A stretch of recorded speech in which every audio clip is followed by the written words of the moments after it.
So hello everyone, welcome back to the channel.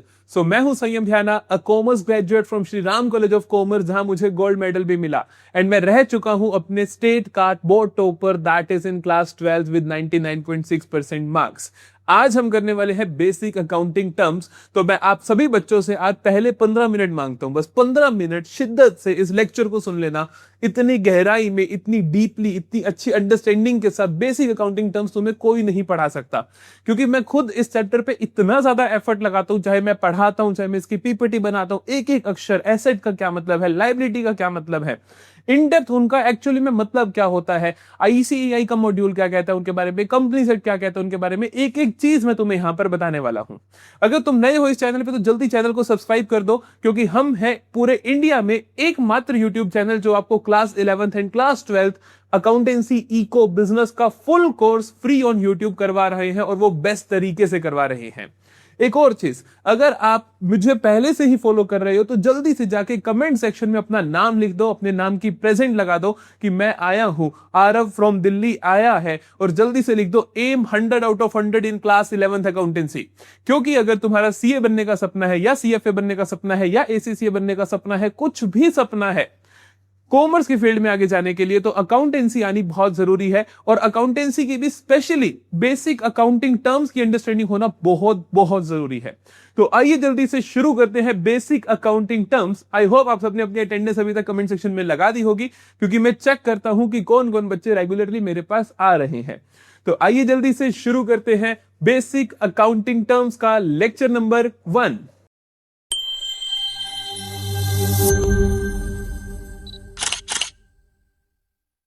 देखो, शुरुआत करते हैं बहुत ही बेसिक टर्म से, दैट इज एंटिटी। देखो, बेसिक अकाउंटिंग टर्म्स पढ़ना जरूरी क्यों है? जैसा कि हम जानते हैं कि अकाउंटेंसी ऐसा सब्जेक्ट बना ही इसलिए है ताकि यूनिफॉर्मिटी आ सके, सभी लोग सेम तरीके से पैसे का हिसाब किताब रख सके। सभी लोग सेम तरीके से पैसे का हिसाब किताब रख कब पाएंगे? जब वो सेम टर्म्स का सेम मतलब समझेंगे। सुपोज करो एसेट का मतलब तुम कुछ और समझते हो, मैं कुछ और समझता हूं, तो सिमिलर तरीके से पैसे का हिसाब किताब रख ही नहीं सकते। क्या तो तुम किसी चीज को एसेट मानो, मैं उसको एसेट ना मानूं, तो प्रॉब्लम हो जाएगी। इसीलिए बेसिक अकाउंटिंग टर्म्स पढ़ना सबसे ज्यादा जरूरी होता है।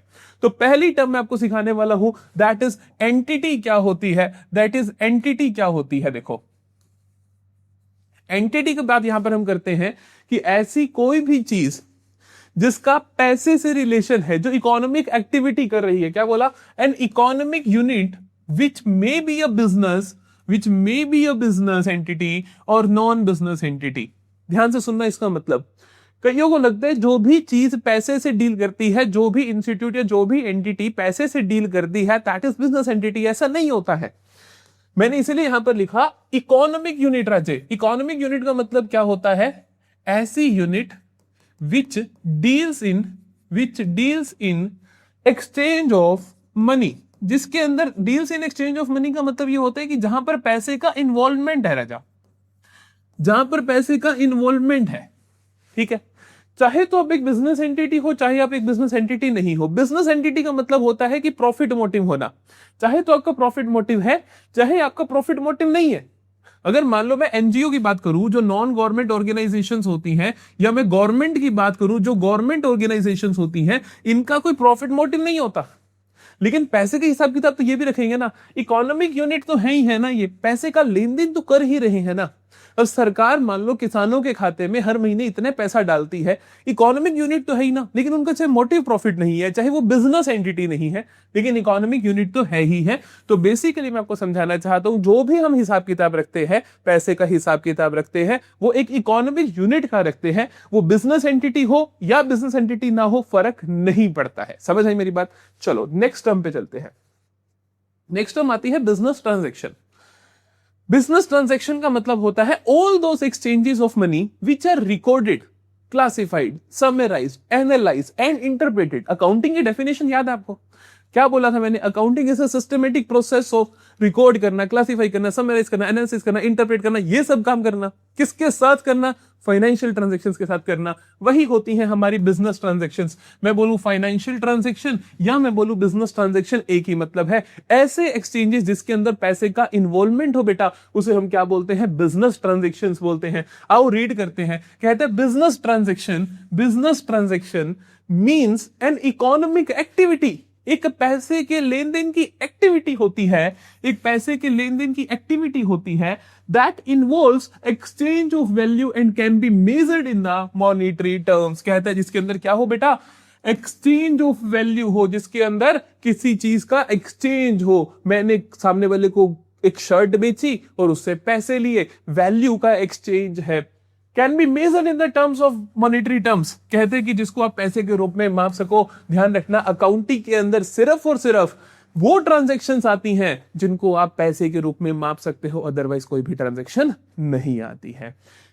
क्या क्या कहते हैं, टाइप्स ऑफ बिजनेस ट्रांजैक्शन हो सकती हैं, मोड ऑफ सेटलमेंट के बेसिस पे कि किस तरीके से उनको सेटल किया जा रहा है, उसके बेसिस पे बेटा दो तरीके की बिजनेस ट्रांजैक्शन होती हैं। एक होती है कैश ट्रांजैक्शन और एक होती है क्रेडिट ट्रांजैक्शन। कैश ट्रांजैक्शन मतलब जिनका सेटलमेंट कैश में हो जाता है। मैंने एक शर्ट खरीदी और कैश देकर आ गया, कैश सेटलमेंट। क्रेडिट का मतलब उधार की ट्रांजैक्शंस। क्रेडिट का मतलब उधार की ट्रांजैक्शन, कि मैंने एक शर्ट खरीदी और बोला भैया परसों पैसे दूंगा, तो क्रेडिट ट्रांजैक्शन है। दोनों ही बिजनेस ट्रांजैक्शन है, दोनों ही फाइनेंशियल ट्रांजैक्शन। कोई आपसे पूछ ले फाइनेंशियल ट्रांजैक्शन, तो भी सेम मतलब होता है। क्या मेरी बात समझ में आई? चलो, फिर आता है meaning of capital and drawings. बड़े इंपॉर्टेंट मतलब है। देखो, कैपिटल का मतलब होता है कि जब एक बिजनेसमैन बिजनेस शुरू करता है तो उसमें कुछ पैसा इन्वेस्ट करता है, that is known as capital. Capital is the money invested by owner in the business. जो भी ओनर अपने बिजनेस में पैसा इन्वेस्ट करेगा उसे हम क्या बोलते हैं, कैपिटल बोलते हैं। इसके ऊपर जो उसे रिटर्न मिलेगा कल को, उसे हम प्रॉफिट बोलते हैं, है ना। देखो ध्यान से, capital is the amount invested in an enterprise by the proprietor, या सीधा लिख दो आप by the owner। इसको हटा दो, मैं गलत लाइन हटा दी। by the owner, इन पूरे की जगह आप क्या लिख सकते हो मेरी जान, ओनर, की जो ओनर ने, जो मालिक ने पैसा लगाया। यहां पे जो मैंने लिखा वो ये लिखा कि प्रोप्राइटर, सोल प्रोप्राइटरशिप है। अगर आप बिजनेस स्टडीज में आपने पढ़ा होगा पहला chapter forms of business organisation, तो वहां पे हम सिखाते हैं कि अगर प्रोप्राइटरशिप है तो वहां पे सोल प्रोप्राइटर मालिक होता है, पार्टनरशिप है तो पार्टनर्स मालिक होते हैं। बेसिकली मालिकों ने जो पैसा लगाया बिजनेस में उसे हम क्या बोलते हैं, कैपिटल बोलते हैं। It may be in the form of money, cash के रूप में लगा सकते हैं, एसेट्स के रूप में भी लगा सकते हैं। एसेट्स क्या होता है भैया, अभी बात करेंगे अच्छे से, लेकिन एक अंदाजे से बताता हूं कि मैंने इंस्टीट्यूट शुरू करना था, मैंने 5 लाख रुपए तो कैश लगा दिया और 2 लाख रुपए का फर्नीचर मेरे घर पे पड़ा था या मेरे पास पहले से पड़ा था, मैंने वो रख दिया। समझ आई मेरी बात? तो वो भी क्या है, मेरी कैपिटल है। ड्रॉइंग्स क्या होता है, ध्यान से सुनना। ड्रॉइंग्स होता है amount withdrawn by the owner. Capital क्या है, amount invested by the owner. Drawings क्या होता है, amount withdrawn by the owner for personal use. किसके लिए, पर्सनल, घर के यूज के लिए। मैंने विद्यम में से 5,000 रुपए निकाले और अपनी वॉच मंगवा ली, तो दिस इज माई ड्रॉइंग्स। क्या है, मेरी ड्रॉइंग्स है। तो ड्रॉइंग्स क्या होती है मेरे बेटा, it is the amount withdrawn और गुड्स टेकन। मैं चाहूं तो अमाउंट विड्रॉ कर लूं, चाहे मैं गुड्स टेक कर लूं, कि मैंने विद्यम का कोर्स अपने भांजे को फ्री में ही दे दिया, गुड्स विड्रॉ कर लिया एक तरीके से, बाय द प्रोप्राइटर और partner for the personal use. ये चीज ध्यान रखना। बहुत सारे बच्चे कहते हैं drawings is the amount withdrawn bye owner. आगे एक लाइन जरूर बोलनी है, फॉर पर्सनल यूज। कई बार ऐसा भी होता है कि हमने क्या करे, बिजनेस से पैसे निकाले 5,000 और बिजनेस का ही काम करने जा रहे थे तो उसलिए निकाले, फॉर ऑफिस यूज, तो वो ड्रॉइंग्स नहीं होंगी। पर्सनल यूज हुआ तभी ड्रॉइंग्स होंगी। ठीक है, चलो भाई अब आ जाती है इस लेक्चर की द महानतम टर्म्स, जिसके ऊपर मेरा पूरा फोकस रहने वाला है। पहली टर्म होती है एसेट। आप बहुत सारे लोगों को देखोगे, अगर आप अकाउंट्स पढ़ चुके हो अब तक काफी हद तक, या आपके दोस्त है या टॉपर बच्चा भी है, उसे कहना यार एसेट की मीनिंग बता दे मेरे को, वो नहीं बता पाएगा। एसेट की डेफिनेशन क्या होती है, बहुत ध्यान से समझना एक एक चीज को। एसेट की डेफिनेशन ये एक लाइन होती है जो यहां पर लिखी हुई है। क्या लिखा है भला, इसको देखते हैं। Economic resource of an entity that provides future economic benefits. बस, that provides future economic benefits. मैं कहता हूं कि मैं एसेट किसी भी ऐसी चीज को बोलता हूं जिसके अंदर 3 चीजें हो, जिसके अंदर 3 खूबियां हो। क्या क्या हो, पहली तो वो इकोनॉमिक रिसोर्स हो। इकोनॉमिक रिसोर्स का मतलब होता है कि उसकी इकोनॉमिक वैल्यू हो, उसकी इकोनॉमिक वैल्यू हो, मतलब कि पैसे के रूप में वैल्यू हो, मतलब कि मॉनिटरी टर्म्स में वैल्यू हो, मतलब कि पैसे के रूप में वैल्यू हो। क्या मेरी बात समझ में आई? दूसरी चीज ऑफ एन एंटिटी, बेटा ऑफ एन एंटिटी का मतलब होता है ओनरशिप होनी चाहिए। क्या होनी चाहिए?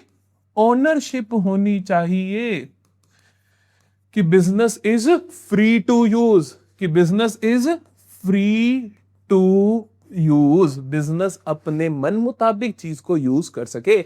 और तीसरी चीज आती है which provides future economic benefits, और फ्यूचर में पैसे के रूप में फायदा दे। ये ध्यान रखना, ध्यान से सुनो क्या बोला मैंने। किसी भी अभी तुम्हें ये नहीं कि तुम्हें एसेट की एग्जांपल नहीं पता, बेटा तुम्हें एसेट की एग्जांपल पता है, लेकिन तुम्हें ये नहीं पता उसे डिफाइन कैसे करना है। एसेट क्या होती है? जिसके अंदर तीन चीजें हो, पैसे के रूप में वैल्यू हो, कि मतलब कि आप उसको पैसे के रूप में माप सको। फॉर एग्जांपल ये डिजिटल बोर्ड है, इसको मैं पैसे के रूप में माप सकता हूं, मॉनेटरी वैल्यू है। ओनरशिप फ्री टू यूज है, मेरा दिल करता है मैं नेटफ्लिक्स चला के बैठ जाता हूं, मेरा दिल करता है मैं यूट्यूब चला के बैठ जाता हूं, मेरा दिल करता है मैं पढ़ाने बैठ जाता हूं। जो इसका ओनर है बिजनेस, जो इसका ओनर विद्यम है, that is free to use. Future economic benefit, भैया फ्यूचर में पैसे के रूप में बेनिफिट भी मिलना चाहिए, है ना। इससे पढ़ाते हैं हम, आप यूट्यूब पे देखते हो, यूट्यूब हमें पैसा देता है, तो हम इसका यूज क्यों कर रहे हैं? फ्यूचर में प्रॉफिट्स कमाने के लिए। वो किसी भी बिजनेस की कोई भी चीज को उठा के देख लो, जो आपको लगता है कि वो एसेट है, वो पक्की बात है इन तीनों चीजों को क्वालिफाई कर रही होगी। चल सभी बच्चे आंखें बंद करेंगे, जल्दी से आंखें बंद करेंगे, जोर जोर से बोलेंगे। एसेट क्या होता है? An economic resource of an entity which provides future economic benefit. घर वालों तक को याद हो जानी चाहिए। Economic resource of an entity which provides future economic benefit. पहली चीज इकोनॉमिक रिसोर्स मतलब पैसे के रूप में वैल्यू होनी चाहिए। दूसरी चीज ऑफ एन एंटिटी मतलब बिजनेस की ओनरशिप होनी चाहिए। और तीसरी चीज प्रोवाइड्स फ्यूचर इकोनॉमिक बेनिफिट, जो फ्यूचर में क्या करे बेटा? पैसे के रूप में बेनिफिट प्रोवाइड कर दे। क्या मेरी बात समझ में आई? शाबाश। चलो यहां पर बेसिक कैरेक्टरिस्टिक्स फिर से लिखी गई है, जल्दी से एक बार गो थ्रू करते हैं। It should be owned, owned होना चाहिए बिजनेस में। It may be tangible, intangible, वो ये टाइप्स ऑफ एसेट है, अगली स्लाइड में बात करेंगे हम। They should have some value attach to it, भैया पैसे के रूप में वैल्यू जरूर होनी चाहिए। एंड जो भी वैल्यू है that should be capable in to be measured in the terms of money, पैसे के रूप में माप सको, है ना। अगर तुम कहो कि भैया मेरे बिजनेस के ना रिलेशंस बहुत अच्छे हैं और उस रिलेशन की वजह से मेरे पास बड़े ज्यादा ग्राहक आते हैं, उसको पैसे के रूप में माप सकते हो। अगर रिलेशन को नहीं माप सकते तो उसको तुम एसेट नहीं बोलोगे। मैं ये नहीं कह रहा कि उससे फ्यूचर इकोनॉमिक बेनिफिट नहीं मिलते हैं, बट उसको तुम पैसे के रूप में माप नहीं सकते, तो उसे एसेट नहीं बोलोगे, तो उसे अकाउंटेंसी में रिकॉर्ड नहीं करोगे, ठीक है। It helps to generate future profit, कि ये हेल्प करते हैं फ्यूचर बेनिफिट, फ्यूचर प्रॉफिट्स को जनरेट करने में, ठीक। चलो क्लासिफिकेशन ऑफ एसेट्स, बहुत इंपॉर्टेंट टॉपिक है, बहुत ध्यान से सुनना, ठीक। एसेट्स को कैसे कैसे बांटा जा सकता है। मेजर जो क्लासिफिकेशंस होती है एसेट की, वो होती है एक तो करंट एसेट,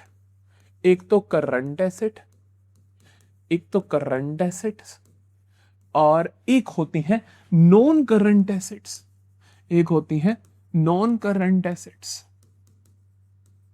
एक एक बात को बहुत ध्यान से सुनना, कुछ भी आप स्किप नहीं कर सकते, ये बात ध्यान रखना। यहां पे एक अक्षर भी स्किप नहीं करना, सब कुछ नोट डाउन करना है। तेरे को वादा करता हूं कि इससे बेहतर तुझे कहीं नहीं मिलेगा। करंट एसेट्स क्या होती हैं? ऐसी एसेट जिनसे करंट आता है। नहीं, करंट एसेट्स का मतलब होता है ऐसी assets which are held for the purpose of assets which are held for the purpose of resale or conversion in cash, लो भाई क्या बोला मैंने?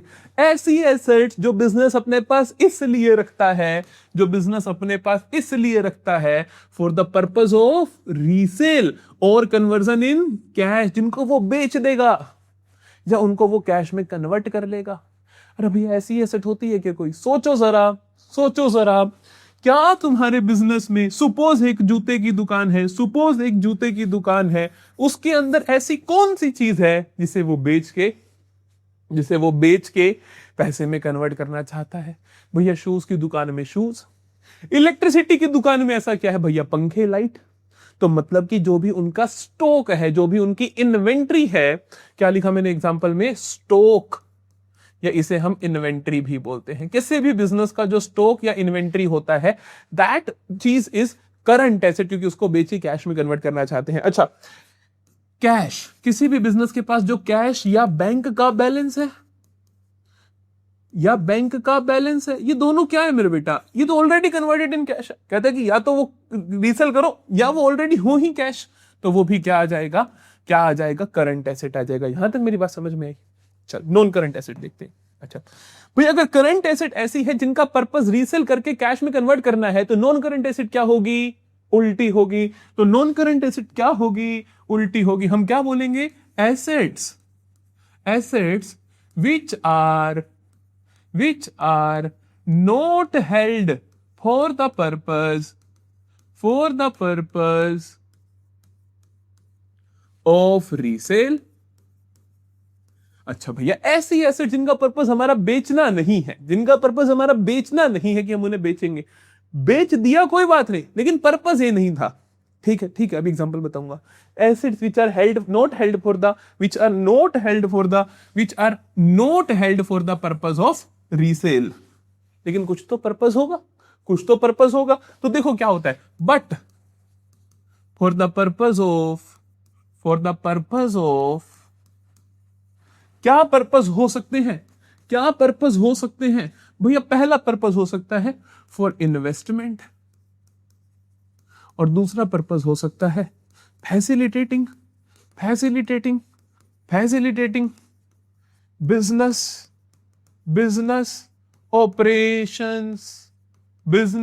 ऑपरेशंस। क्या बोला आपने? सुनो, मैंने कहा ऐसी एसेट्स जिनका पर्पस रीसेल करना नहीं है, बल्कि उनके दो डिफरेंट पर्पस हो सकते हैं। क्या क्या हो सकते हैं? इन्वेस्टमेंट या फिर facilitating business operations.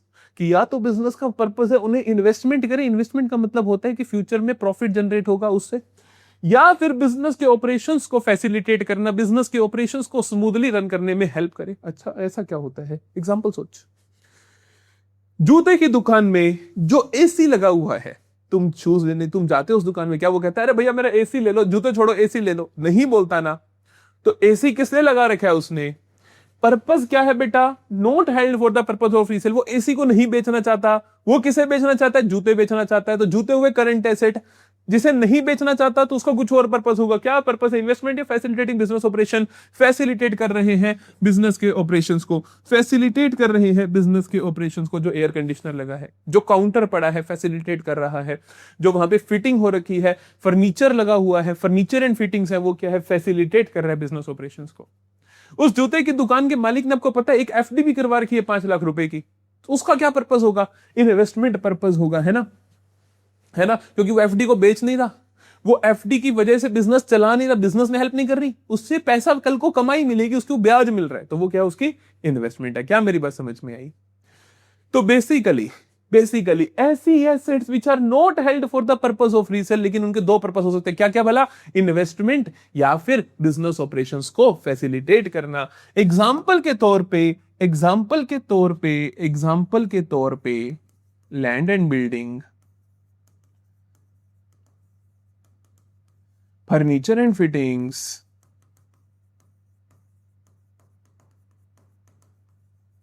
Plant and machinery. अरे बाबू मेरी बात समझ रहे हो ना तुम? ये सारी चीजें क्या है?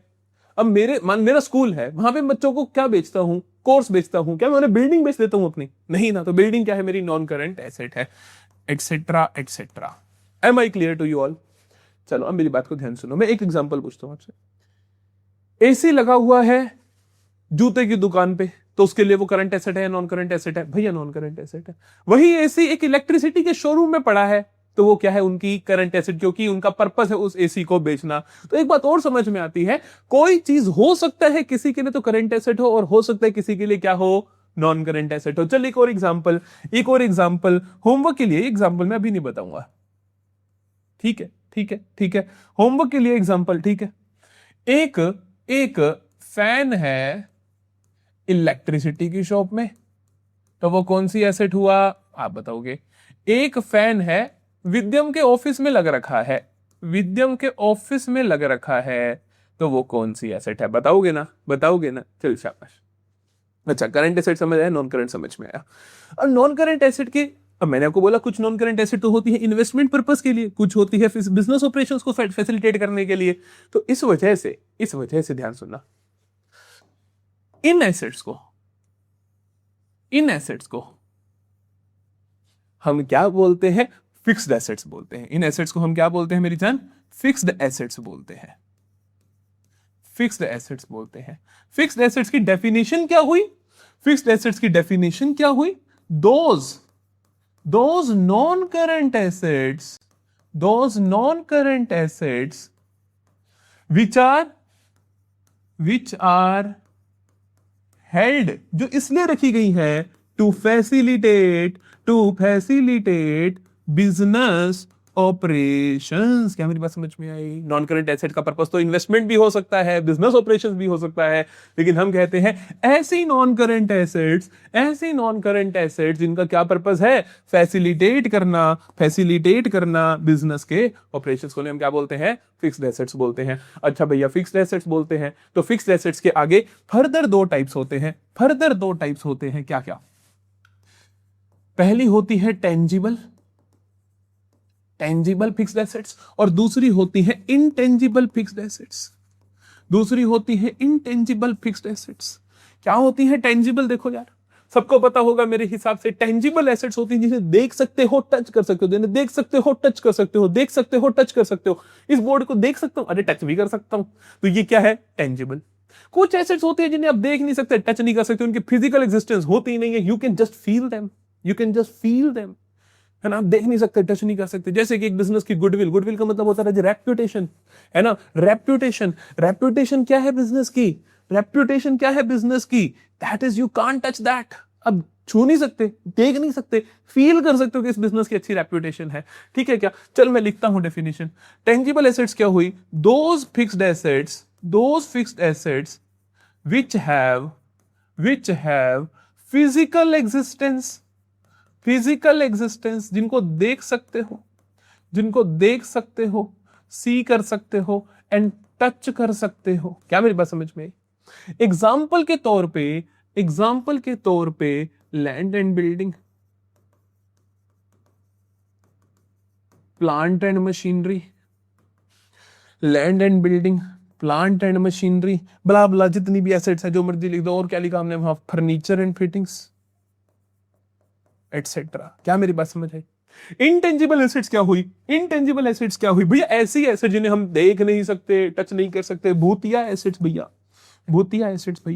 दोज फिक्स्ड एसेट्स which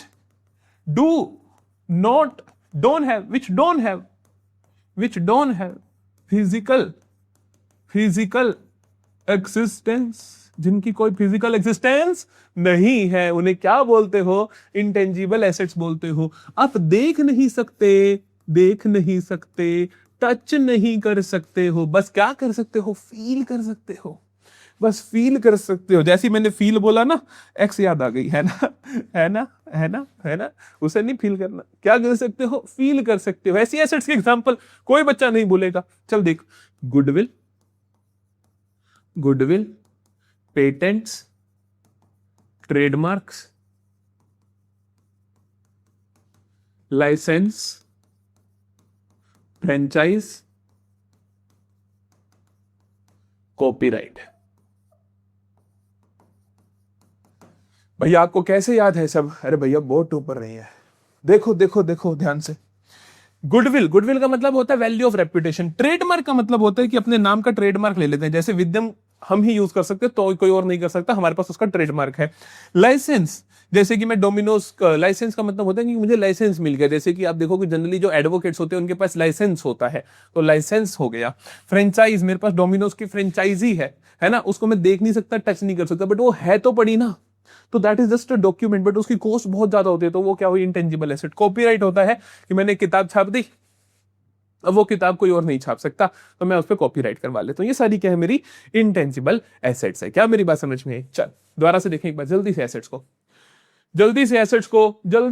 को, एक मिनट में रिवाइज करते हैं, ठीक है? Close your eyes, close your eyes, ठीक है? Go with me. Assets an economic resource of an entity which provides future economic benefit. तीन चीजें होनी जरूरी है पैसे के रूप में, value, ownership and future economic benefits. फिर आता है भैया types of asset. Types of asset में भैया दो टाइप ऑफ एसेट होती है, करंट और नॉन करंट। करंट एसेट्स ऐसी एसेट्स होती है which are held for the purpose of resale और कन्वर्जन इन कैश, जिनको आप बेचना चाहते हो या कैश में कन्वर्ट करना चाहते हो। फिर आता है नॉन करंट एसेट्स, ऐसी asset which are not held for the purpose of resale और कन्वर्जन इन कैश, बट दो पर्पस हो सकते हैं, पहला इन्वेस्टमेंट, दूसरा फैसिलिटेट करना बिजनेस के ऑपरेशंस को। ऐसी एसेट्स, ऐसी नॉन करंट एसेट जिनका पर्पस होता है फैसिलिटेट करना बिजनेस ऑपरेशंस को, उनका नाम क्या होता है भैया? फिक्स्ड एसेट नाम होता है। फिक्स्ड एसेट मतलब ऐसी नॉन करंट एसेट जिसका पर्पस है फैसिलिटेट करना बिजनेस ऑपरेशंस को। ओके भैया, अच्छा फिर फिक्स्ड एसेट के फर्दर दो टाइप्स है, पहला टाइप है टेंजिबल, दूसरा है इंटेंजिबल। ऐसी फिक्स्ड एसेट जिनको देख सकते हो, टच कर सकते हो, क्या है? टेंजिबल। ऐसी फिक्स्ड एसेट जिनको देख नहीं सकते, टच नहीं कर सकते, क्या है? Intangible assets. क्या मेरी बात समझ में आई? चलो शानदार, ठीक है। सारे बच्चे जल्दी से अपने आप से एक बार वादा करेंगे, आंखें बंद करके सारी की सारी एसेट्स को बोलेंगे, ठीक। एक फर्दर तीसरा टाइप भी होता है एसेट का, that is fictitious assets. Assets वैसे तो दो तरीकों की होती है, current asset, non current asset. एक तीसरा तरीका भी होता है फिक्टिशियस एसेट। फिक्टिशियस एसेट्स क्या होती हैं भैया? देखो, फिक्टिशियस एसेट्स क्या होती हैं, ध्यान से देखो। फिक्टिशियस एसेट्स होती हैं एक तरीके से इमेजिनरी एसेट्स होती हैं, रियल में एसेट नहीं है लेकिन एसेट है। मतलब की डेफिनेशन समझाता हूं, फिर आपको शायद समझ आ जाए, हो सकता है काफी बच्चों को समझ ना आए। एसेट्स और expenses that are not written off in the accounting year in which they are incurred but in more than one accounting year. कहता है ऐसे खर्चे जिनको आपने उसी साल का खर्चा ना मान के एक से ज्यादा साल का खर्चा माना। क्या माना आपने? एक साल का खर्चा ना मान के एक से ज्यादा साल का खर्चा माना।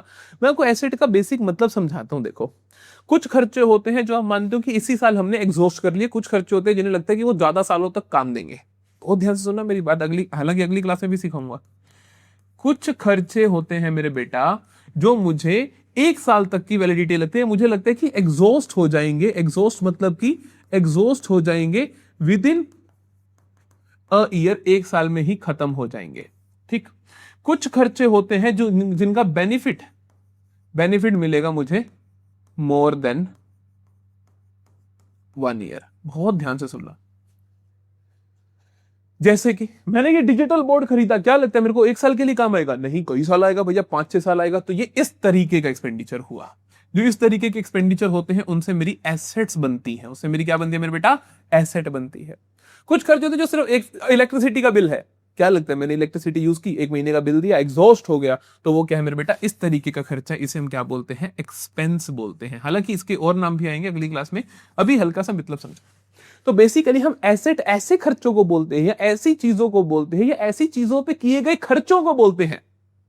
एसेट्स हम ऐसी चीजों पे किए गए खर्चों को बोलते हैं जो चीजें एक साल से ज्यादा काम आएंगी। मैंने एक पंखा लगाया, एक साल से ज्यादा काम आएगा, मैंने एसेट बोल दिया। मैंने बोर्ड खरीदा, 5 साल काम आएगा, मैंने एसेट बोल दिया। मैंने वाटर डिस्पेंसर खरीदा, मेरे को एक साल से ज्यादा काम आएगा, मैंने एसेट बोल दिया। क्या मेरी बात समझ आई? तो ये हुई मेरी बेटा एसेट्स में। तो कहता है ऐसे खर्चे जो उसी साल राइट ऑफ नहीं होंगे, मतलब जिसका बेनिफिट एक से ज्यादा साल मिलेगा, उन्हें मैं क्या बोल देता हूं? फिक्टिशियस एसेट बोल देता हूं। एग्जाम्पल ध्यान से सुनो। एग्जाम्पल होता है इसका हैवी एडवर्टीजमेंट एक्सपेंडिचर, ठीक। एक बिजनेस जब हैवी एडवर्टीजमेंट एक्सपेंडिचर करता है, जब उसकी न्यूली ओपनिंग होती है, तो वो उसको, मान लो मेरा बिजनेस शुरू हुआ, मैं इस जब मैंने पहले बिजनेस लॉन्च किया तो मैं कम से कम 5-10 लाख की ऐड करूंगा। वो मेरे को सिर्फ इस साल तो काम नहीं है, कम से कम 2-3 साल काम आएगी, क्योंकि बिजनेस तो लॉन्ग टर्म में चलना है। तो उसे मैं क्या कहता हूँ? ये मेरी क्या है? एक तरीके से एसेट है। और ऐसा खर्चे भी होते हैं, एग्जाम्पल के तौर पर loss on issue of shares, बस प्लीज मत पूछो क्यों, loss on issue of debentures बोल देता हूँ, ठीक है, मत पूछो क्यों भैया, मैं बताऊंगा भी नहीं, क्योंकि ये बहुत लंबा टॉपिक और क्लास 12th का टॉपिक है, इतना बहुत है, जान लो, एग्जांपल जान लो फिक्टिशियस एसेट का।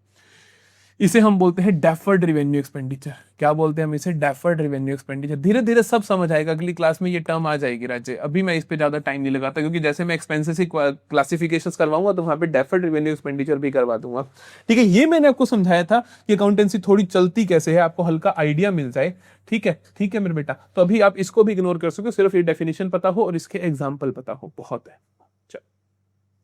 फिर आता है लाइबिलिटीज। भैया लाइबिलिटीज क्या होती हैं? लाइबिलिटीज का मतलब होता है obligations of business to pay someone, कि बिजनेस की रिस्पॉन्सिबिलिटी या ऑब्लिगेशंस की कल को किसी को पैसा देना है, that are my liabilities. Assets क्या होती हैं भैया? ऐसी चीजें जिनसे मेरे को कल को फायदा मिलेगा, ये क्या होती हैं? जो कल को मुझे देने पड़ेंगे, तो these are my liabilities. Basic सी डेफिनेशन है, बेसिक सी हलवा सी डेफिनेशन। देखो, liabilities mean the amount of money a business owes to others. ऐसा पैसा, ऐसा amount of money which business owes to others, कि भैया बिजनेस को कल को किसी को देना है। इट इज द रिस्पॉन्सिबिलिटी, ये क्या है मेरे बेटा? रिस्पॉन्सिबिलिटी है किसकी? ऑफ बिजनेस की, टू पे this money in the future, की कल को बिजनेस इन ऑब्लिगेशंस को फुलफिल करेगा। वन लाइनर देखो तो कहोगे कि obligation to pay someone, obligation to पे, ऑब्लिगेशन टू पे समवन, किसी को पैसा देना है, पैसा देना है, पैसा देना है, तो वो क्या होगा बेटा? आपकी लायबिलिटी होगा। अच्छा, क्या लायबिलिटी के भी कुछ टाइप्स होते हैं? अरे हाँ होते हैं, लायबिलिटी के भी कुछ टाइप्स होते हैं, जरूर होते हैं। टाइप्स ऑफ लायबिलिटीज, क्या टाइप्स ऑफ लायबिलिटीज होते हैं? क्या हमने लिख रखे हैं यहाँ पे? अरे हमने लिख रखे हैं, ठीक है, पहले यहां समझाता हूं फिर वो पढ़वाता हूं, ठीक है। फिर से दो तरीके की लायबिलिटी होती है, एक होती है करंट लायबिलिटी और एक होती है नॉन करंट लायबिलिटी। एक होती है करंट लायबिलिटी और एक होती है नॉन करंट लायबिलिटी। जो हमने करंट नॉन करंट एसेट पढ़ी, तो हमने बोला करंट एसेट जो जिसका पर्पस है कैश में कन्वर्ट करना, नॉन करंट एसेट जिसका पर्पस नहीं है कैश में कन्वर्ट करना। या मैं ऐसा भी बोल सकता हूं, ऐसी एसेट जो जनरली एक साल के अंदर अंदर कैश में कन्वर्ट हो जाती हैं, दे आर करंट एसेट्स। ऐसी एसेट जो एक साल से ज्यादा लगता है जिनको कैश में कन्वर्ट होने में, वो नॉन करंट एसेट्स, ठीक। लायबिलिटीज क्या होती हैं भैया? लायबिलिटीज होती है, करंट लायबिलिटी का मतलब होता है ऑब्लिगेशंस टू पे, ऑब्लिगेशन टू पे someone in less than a year, कि कोई ऑब्लिगेशन तो होंगी जो आपको एक साल से कम कम में पैसे देने हैं, तो वो करंट लायबिलिटी। और कुछ ऑब्लिगेशंस जो होंगी आपकी, वो क्या होंगी? ऑब्लिगेशंस टू पे मोर देन अ ईयर, जिसमें बेटा एक साल से ज्यादा का टाइम मिल जाए, ऐसी जो देनदारियां होंगी आपकी, उन्हें आप क्या बोलोगे? नॉन करंट लायबिलिटी बोलोगे। हालांकि इनकी डेप्थ में डेफिनेशन तो थोड़ी सी और डिफरेंट होती है, हम इतनी ज्यादा डेप्थ में नहीं जाएंगे, ठीक है, ठीक है। अभी के लेवल के हिसाब से बहुत बढ़िया चल रहा है। क्या लिखा मैंने? देखो, मैंने लिखा current liability refers to those liabilities which are payable within a short period of time, which are payable within a short period of time, usually a year, usually a year और less, मतलब एक साल से कम में जो आपको पे करना पड़ता है, उन्हें हम क्या बोलते हैं बेटा?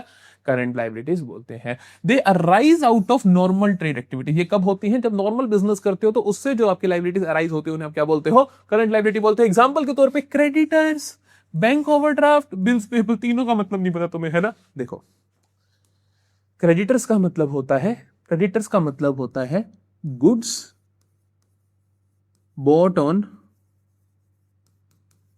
क्रेडिट। जब तुम मेरे बेटा गुड्स खरीदते हो उधार पे, तो जिससे उधार पे खरीदते हो, जो सप्लायर होता है, वो क्या बन जाता है? आपका क्रेडिटर बन जाता है। क्या बोला मैंने? जब तुम गुड्स उधार पे खरीदते हो, गुड्स का मतलब स्टॉक, स्टॉक का मतलब जो तुम्हारा बिजनेस है।